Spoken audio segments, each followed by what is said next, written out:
Hey folks, Aaron here. If you've been a longtime listener, today's episode will feel a bit different. For nearly 11 years, the Lore team and I have created regular, brand new episodes without missing a release date. One of the costs of that priority, though, is that vacations rarely happen for the entire company at the same time. You know, things like a holiday break in December.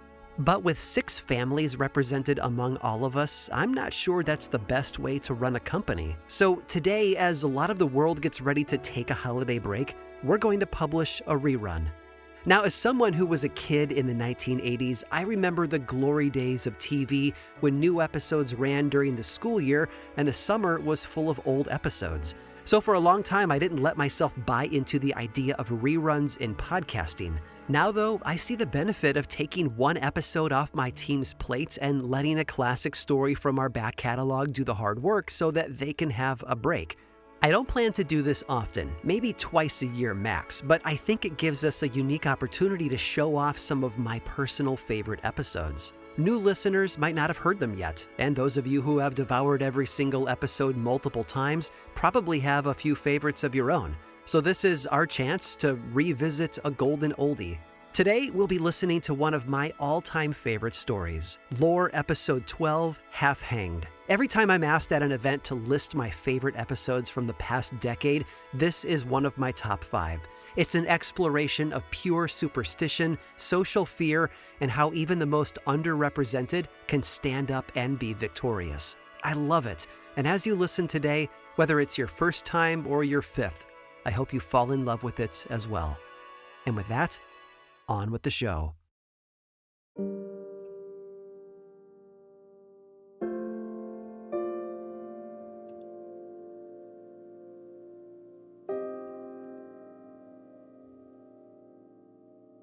Simeon Smith was one of the early settlers of New Hampshire in 1772.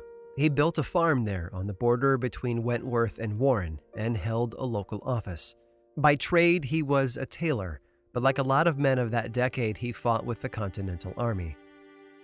It's easy to look back at Simeon Smith as a typical pioneer from the late 1700s. He was patriotic and a stereotypical New Englander, I'm sure. But few people in town liked him. Why, you might ask? Because Simeon Smith, according to all the local stories, was a sorcerer.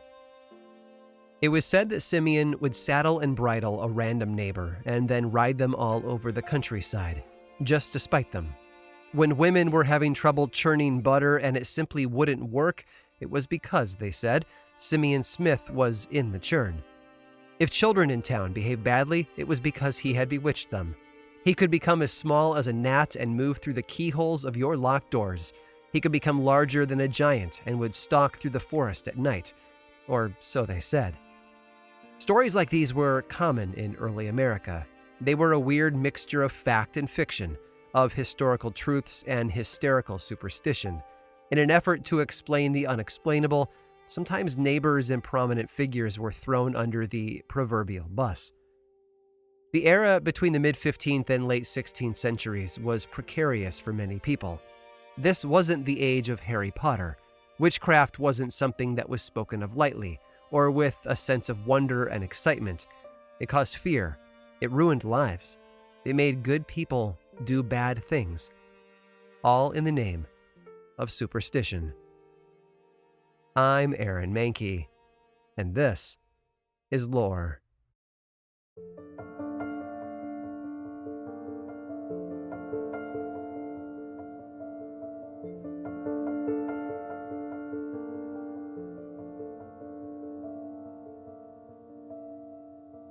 Superstition was common in the late 1600s. If something odd or unexplainable happened, the automatic response from most people was to blame the supernatural. But most scholars agree that these beliefs were merely excuses to help people deal with neighbors and family members that they didn't care for. If you didn't like somebody, it was common to accuse them of witchcraft. In the most famous historical example of this, the witch trials of Salem, Massachusetts, we can see a clear pattern in the events. Many of those accused of being witches were wealthy and held religious beliefs that were different from their accusers. Once a subject was convicted, their estate would be confiscated by the court. And in a community that was known for property disputes, grazing rights, and religious arguments, that became a recipe for disaster.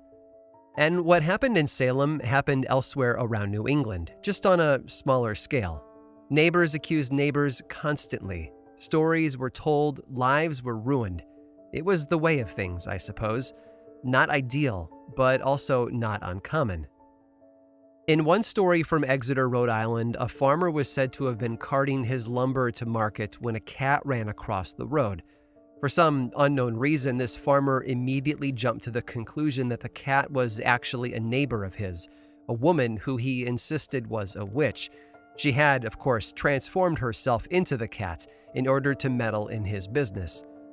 This farmer, though, was fast on his feet. Not only did he see the cat running and then make the connection to his witchy neighbor, but he then managed to pull out his gun. He was said to have fired a silver bullet at the cat, something well known at the time to be effective against witches, and struck his target. At that very moment, according to the story, the suspected witch fell in her own home, breaking her hip. In the town of Salem, New Hampshire, a man decided that his cow looked strangely different from how he remembered, and he made the most logical conclusion he was capable of. His neighbor was a sorcerer, and the man had bewitched his cow. Folklore dictated the solution, too. He cut off the cow's ears and tail and then burned them. Soon after, the farmer's neighbor was found dead, victim of a house fire. In West Newbury, Vermont, a farmer had settled in for the evening beside his fireplace. Perhaps he was enjoying something alcoholic and refreshing, or maybe he was just trying to read a book. While he was there, though, he witnessed what he called spectral shapes that danced and moved inside the flames. The farmer immediately thought of one particular woman in town, a woman known to be a witch, and he took some tallow and beeswax and sculpted a careful likeness of her. Then, taking a branch from a thorn bush, he pierced this little figurine before tossing it into the fire. At the same time, across town, the suspected witch apparently tripped on her stairs and broke her neck. And back in the New Hampshire town of Wentworth, our old friend Simeon Smith received his own fair share of retribution. It was said that a local boy named Caleb Merrill was struck deaf by the sorcerer. After that, he began acting strange, running up the sides of houses like a squirrel and writhing on the ground in agony. After some trial and error, Caleb's parents put the perfect combination of ingredients into a witch bottle, a sort of homemade talisman designed to combat sorcery. They buried the bottle beneath their hearth, and soon after, the town was burying Simeon Smith. These stories of neighborhood witches and the ways in which the good citizens of the towns defeated them were common all across New England. They border on the cruel and cast these people, often simply the poor or non-religious among them, in a horrible light.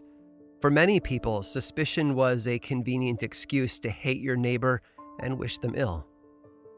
In no other place was that attitude more pronounced, though, more dominant and more extreme than in the town of Hadley, Massachusetts. In Salem, the townspeople worked within the legal system.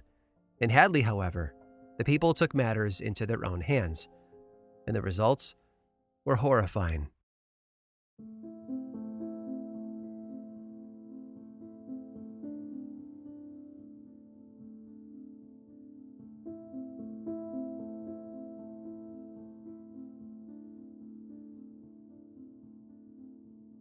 When Philip Smith was dying in 1684, the town went looking for answers. It was hard to blame them. Smith was a model citizen and leader in the community. He had been a deacon of the church, a member of the general court, a county court justice, and a town selectman. He was respected, trusted, and maybe even well-loved. The sole subject of the crime was an old woman named Mary Webster. She and her husband were poor. They lived in a tiny house in the middle of some of the pasture land outside of town. Sometimes when things got tough, they even needed assistance from the town. Colonial-era welfare, so to speak. It was easy to blame Mary Webster. She and Smith had not been on the best of terms, although few people in town were on good terms with her. She was cranky, you see. Accounts of the events include the almost sarcastic comment that her already poor temper had not been helped by poverty. She was a sour and spiteful woman, and she had a tendency to shoot her mouth off. A lot. Her fierce temper and stinging tongue had earned her a reputation as the town witch. Apparently, she wasn't much of a churchgoer, and that did little to help her case. But the clincher was that she had just gotten back from Boston 1 year earlier. Why Boston? Well, she had been there on trial for witchcraft. She'd been taken to Boston in chains sometime late April of 1683. Mary, an old woman with a foul mouth, had been accused of having congress with the devil, of bearing his children and suckling them. These children looked like black cats, they said. She had strange markings on her body, they said. It was all conclusive and obvious, they said. There were other stories of Mary Webster as well. It was said that when teams of cattle were driven toward her property, they would panic and bolt in the opposite direction. They claimed that when this happened, the men would approach the house and threaten to whip her, and only then would she let the animals pass. Once, a load of hay toppled over near her home. The driver of the wagon went to Mary's house, literally went inside without permission, and was about to give her a piece of his mind when the cart magically righted itself. Or so they say. Another story tells how she entered the home of some local parents, and when she set eyes on the infant in the cradle, the baby levitated out and touched the ceiling. Not once, but 3 times. There is even a story about some people who were inside one evening, boiling water and getting ready for dinner. All of a sudden, a live chicken came down the chimney and landed in the pot, only to escape from the house moments later. The next day, it was discovered that Mary herself had been scalded the night before, though she wasn't telling people how it happened. And so Mary had been transported 100 miles to Boston, along with a sheaf of those eyewitness accounts that had been written by her accusers, and brought before a judge and jury. And that jury listened. They read those papers. They looked everything over and did their best as impartial, rational individuals. They discussed it among themselves, and when they returned to the court, they had a verdict. Mary Webster was not guilty. Maybe this pissed off her neighbors. Maybe they thought they were finally done with her when she was taken away. I can only imagine their surprise when she rode back into town, a smile on her face and a fire in her belly. She had beaten the odds. But when Philip Smith, her old adversary in Hadley, took sick just a few months after her return, that newly won freedom looked like it might be in jeopardy.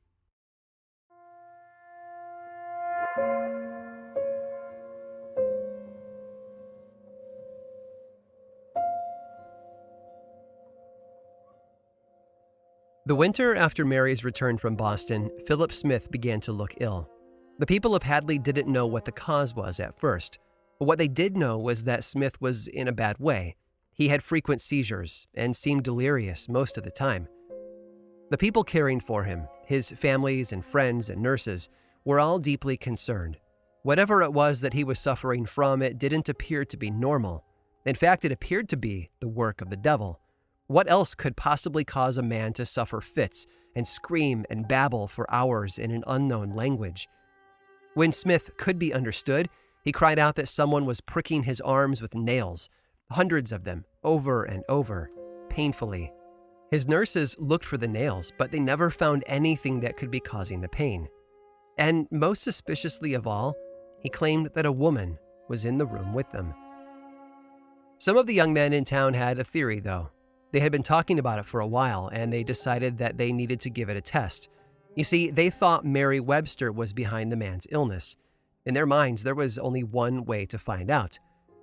One of the men stayed with Smith, while the others went to Mary's home. 3 or 4 times they knocked on her door and bothered her, thinking that if she was indeed casting a spell over Smith, this would break her concentration. When they returned, the man who had been tasked with watching over Smith claimed that the sick man was at ease 3 or 4 times while they were gone. There were other things they noticed too. The small pots of medicine that had been laid out for Smith were mysteriously empty, as if someone were stealing their contents.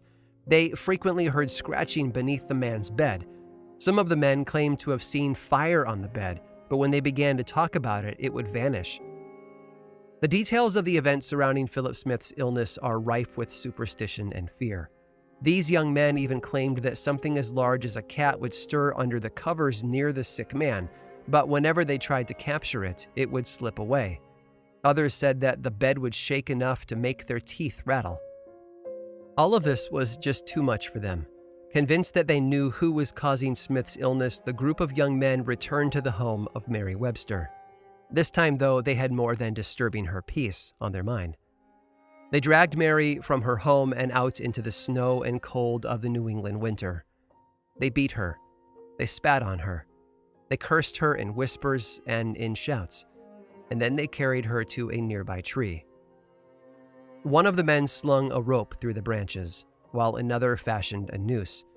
And there, in a snow-covered field outside her own home, Mary Webster was hanged. When she stopped moving, the men cut her down. They took her body and rolled it in the snow, burying it. And then they left. They walked back into town, back to the home of Philip Smith, back to the others who knew what they had done. And then they waited. They waited for Smith to get better, for the curse to lift, and for their lives to return to normal. They waited for safety, for their superstitions and fears to fade away now that Mary was gone. But oh, how wrong they were.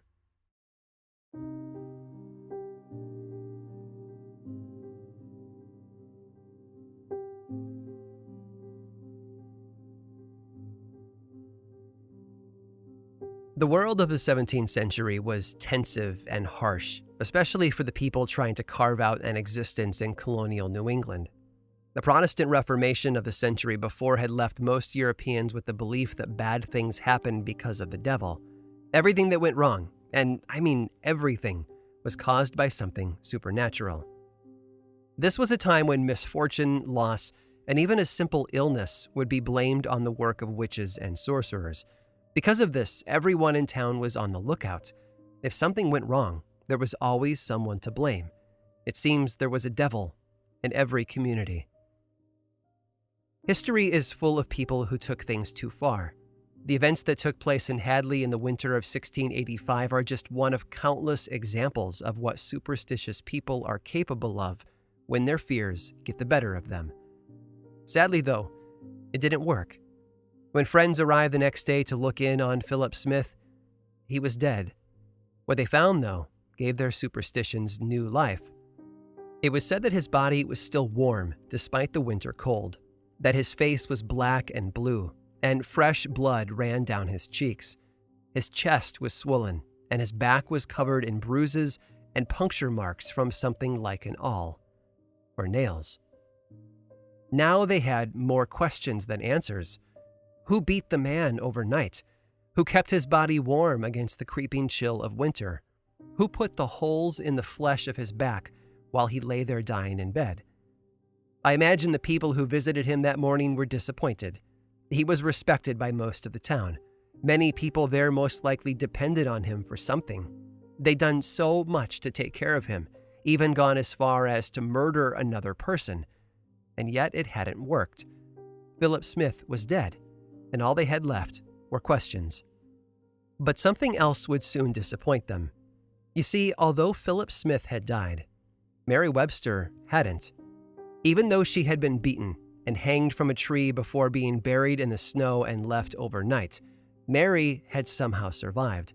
In fact, she went on to live 11 more years before passing away in her 70s. It turns out that Mary was also an ancestor of the well-known novelist Margaret Atwood. And in 1995, Atwood published a poem entitled Half-Hanged Mary. It was written in sections, each one covering an hour of her torture, beginning with the hanging and ending with her return from the dead. And this poem, written from Mary's point of view, ends with a line that makes a person wonder. Before, I was not a witch, but now I am one.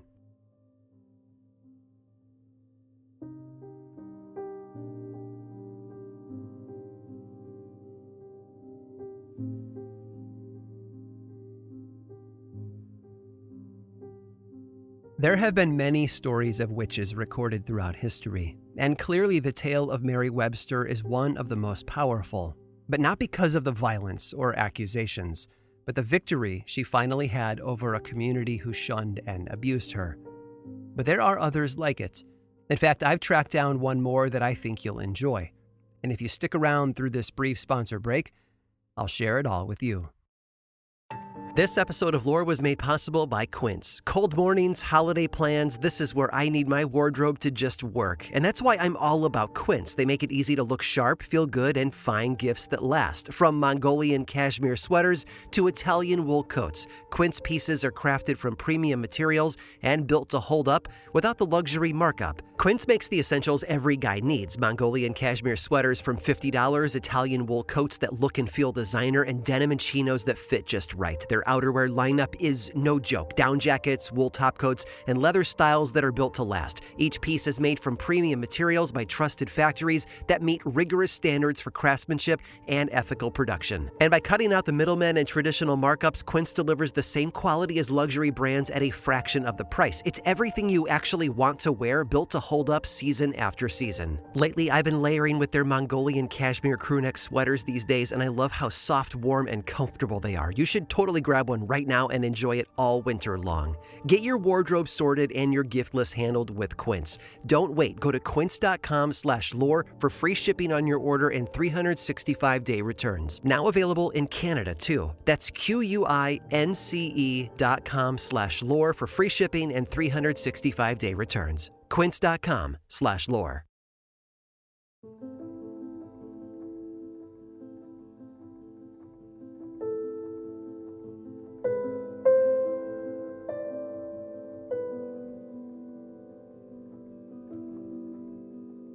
She was there when they rebuilt the town. Simsbury, Connecticut had been established in 1670, but just 5 years later, King Philip's War broke out, a violent conflict between the English settlers and the Native Americans that would last for years. In 1675, the colonial authorities warned Simsbury that it was at risk of attack and that everyone should move out, which they obediently did. Weeks later, the town burned to the ground. When they returned in 1676 to rebuild and start over, Debbie Griffin was already there, living in a small hut on the edge of the old settlement. As the townsfolk all returned and settled in, though, they found ample excuses to avoid her and speak ill about her. That's what people tend to do to outsiders, isn't it? We always have, however wrong it might be, and it shows no sign of stopping anytime soon. Their list of reasons grew faster than their summer crops. They said she spent an unusual amount of time in the woods, tending to herbs and berries and all sorts of items that might be considered the ingredients of some dark, forbidden spell. She hunted, much like the rest of the community there, but she was said to be supernaturally gifted at it. And then there was the yarn. You see, every now and then, Debbie Griffin would show up in town with a large bag full of the most luxurious yarn, which she would then use to trade for supplies she needed. But the people who held that yarn in their hand claimed that there was simply no way that a backwoods woman could possibly have made something so beautiful. Not without the help from the devil, that is. There were other stories, of course. A black cat was said to be seen around her cabin in the woods. There was a large goose that would make noise and flap its wings at people who passed too close. And both of these creatures fell neatly under the Puritan idea of a familiar, the supernatural creatures that took the form of animals and lived in the company of witches. Rumors and gossip have a way of adding up, though. They seem small at first, like pebbles tossed into a bucket. But given enough time, those pebbles can add up, and whoever might be carrying the bucket might get crushed beneath its weight. So it wasn't long before all those stories about Debbie Griffin led to a horrible confrontation. Just who got crushed, though, is open for debate. The story tells us that the community showed up for church one Sunday morning to find that someone had broken in and stolen a golden communion cup from the sacramental chest. Deacon Slater managed to conduct a quick cleanup before moving forward with the service as if nothing had happened. Well, almost. He did find a moment to retool his sermon from whatever he had originally planned to a more pertinent topic: theft. That evening, a number of angry young men gathered at the home of Deacon Slater to talk about what had happened, and to voice their suspicions about who the culprit might be. The accusations were unanimous, too. The thief had to be Debbie Griffin.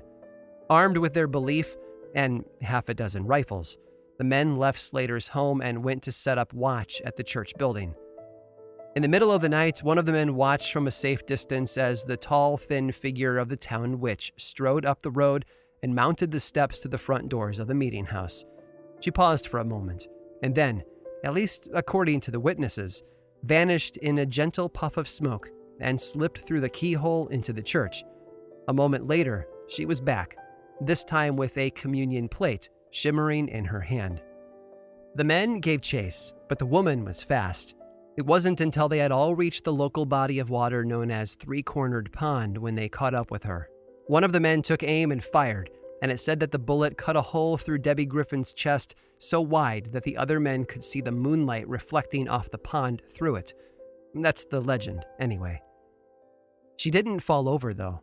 Not right away. Raising the golden plate over her head, Debbie Griffin was said to have jumped high into the air before landing headfirst in the dark waters of the pond. And she never resurfaced. It's been nearly 350 years since Debbie Griffin took her final dive into the pond there outside of Simsbury. But even though she never resurfaced, her story has floated over the community ever since. And if the stories are true, you can still catch a glimpse of her final deed every full moon. If you're brave enough, they say you can wander out to the pond at night and stand on its sandy shore. Then, as the moon rises high in the sky, some of its light might penetrate the dark waters to glint off that gold communion plate, still resting firmly out of reach from the local church, and a constant reminder of the one who got away.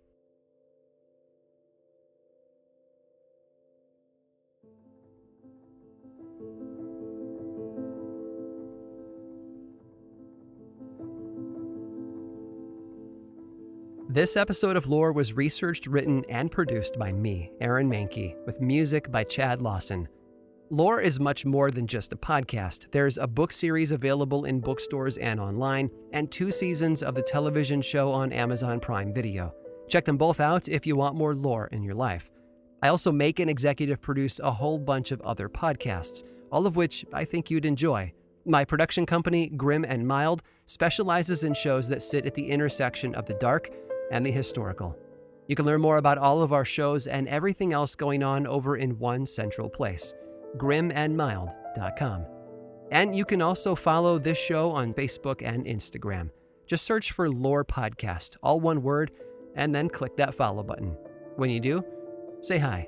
I like it when people say hi. And as always, thanks for listening.